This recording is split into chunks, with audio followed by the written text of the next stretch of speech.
Assalamualaikum warahmatullahi wabarakatuh. Perkenalkan, nama saya Jurandi Arota dari kelas 4A, Prodi Pendidikan Agama Islam. Saya di sini akan membuat revisi pada buku Administrasi dan Supervisi Pendidikan di Sekolah pada bab 2 dan bab 3 untuk memenuhi tugas dari dosen pengampu Pak Dr. Marzuki MPDI. Ya, baiklah, saya di sini akan menjelaskan terlebih dahulu pada bab 2, yakni peran dan tanggungjawab administrasi pendidikan. Peran administrasi pendidikan. Administrasi pendidikan meliputi kegiatan-kegiatan yang berhubungan dengan pengelolaan pendidikan. Sedangkan administrasi sekolah, yakni kegiatan-kegiatannya terbatas pada pelaksanaan pengelolaan pendidikan di sekolah. Adanya tujuan yang hendak dicapai bersama, adapun tugas atau fungsi yang harus dilaksanakan, dan adanya perlengkapan dan peralatan. Administrasi pendidikan adalah proses keseluruhan kegiatan bersama dalam bidang pendidikan yang meliputi perencanaan, pengorganisasian, pengarahan, pelaporan, pengkoordinasian, pengawasan, dan pembiayaan.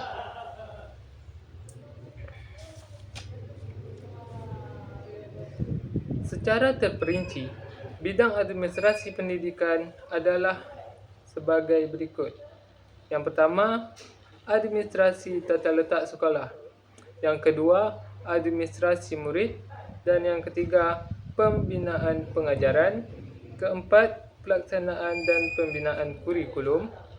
Dan yang terakhir, pendidikan dan perencanaan bangunan sekolah.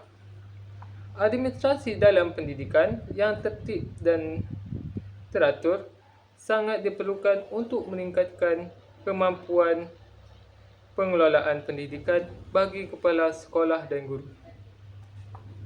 Pendidikan ini, sistem informasi di dunia pendidikan menyangkut dua hal pokok, iaitu kegiatan pencatatan data, recording system, dan pelaporan, reporting system.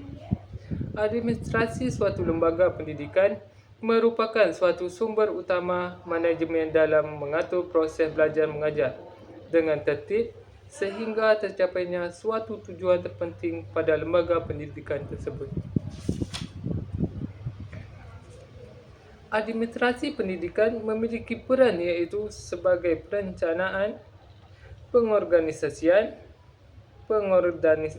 pengordinasian, pembiayaan, dan planning.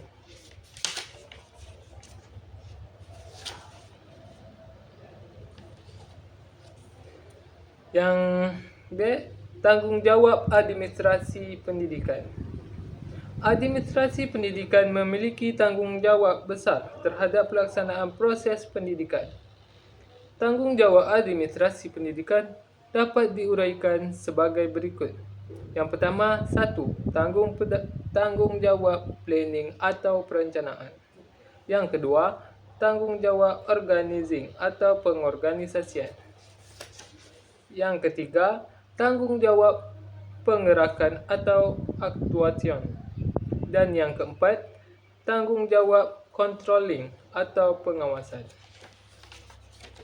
Baiklah, itu yang saya dapatkan dari meresume pada bab 2. Dan selanjutnya saya akan merevisi pada bab 3, iaitu berjudul Ruang Lingkup Administrasi Pendidikan.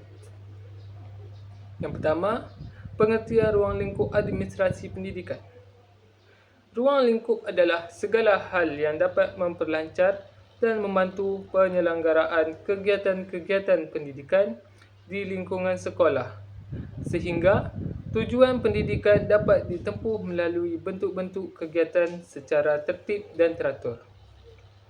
Administrasi pendidikan seringkali diistilahkan dengan administrasi sekolah seperti halnya dalam kurikulum 1984. Disebut bahawa administrasi sekolah mencangkup pengaturan proses belajar mengajar, kesiswaan, personalan, peralatan pengajaran dan gedung dan perlengkapan. Berdasarkan ruang lingkup administrasi berlingkup mikro. Mikro adalah administrasi bertaraf lokal yang dilakukan perguruan tinggi dan sekolah. Dalam kegiatan pengelolaan sekolah atau administrasi sekolah, maka ruang lingkup yang harus diketahui adalah yang pertama, administrasi peserta didik. Administrasi peserta didik merujuk pada kegiatan-kegiatan di luar sekolah dan kelas. Kegiatan di luar kelas iaitu penerimaan peserta didik baru. Yang kedua, pencatatan peserta didik baru dalam buku induk dan dalam buku kelapar. Dan adapun kegiatan-kegiatan di dalam kelas yakni yang pertama, pengelolaan kelas. Interaksi belajar mengajar yang positif dan perhatian guru terhadap dinamika kelompok demi kelancaran proses belajar mengajar. Yang kedua, administrasi personal guru. Administrasi personal adalah seluruh proses kegiatan yang direncanakan dan diusahakan secara sengaja dan sungguh-sungguh. Yang ketiga, administrasi kurikulum.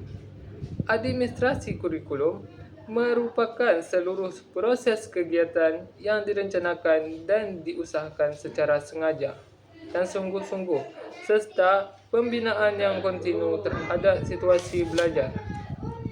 Secara operasional, kegiatan administrasi kurikulum meliputi 3 kegiatan pokok, iaitu kegiatan yang berhubungan dengan tugas guru, yang kedua, kegiatan yang berhubungan dengan tugas peserta didik, dan yang ketiga,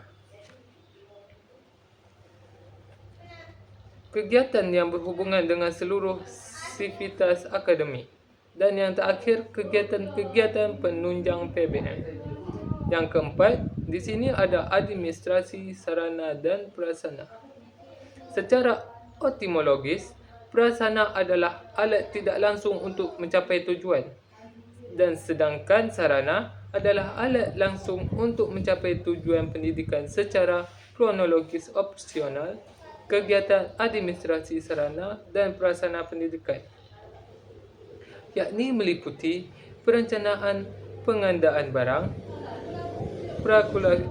prakualifikasi rekanan, dan pengadaan barang. Yang kelima, di sini ada administrasi anggaran biaya dan tata laksana, administrasi organisasi, administrasi hubungan sekolah dan masyarakat, dan administrasi supervisi. Yang B di sini, perbezaan ruang lingkup administrasi pendidikan dan manajemen pendidikan. Pada hakikatnya, manajemen bertujuan untuk melaksanakan gugusan kegiatan administrasi agar berjalan sesuai dengan pola dan rencana yang dibuat bersama. Administrasi dan manajemen sebenarnya termasuk ke dalam salah satu kegiatan administrasi dan sekaligus merupakan alat pelaksanaan dari administrasi. Sebagai alat pelaksanaan terlihat pada usaha mengatur, mengelola dan mengarahkan semua kegiatan.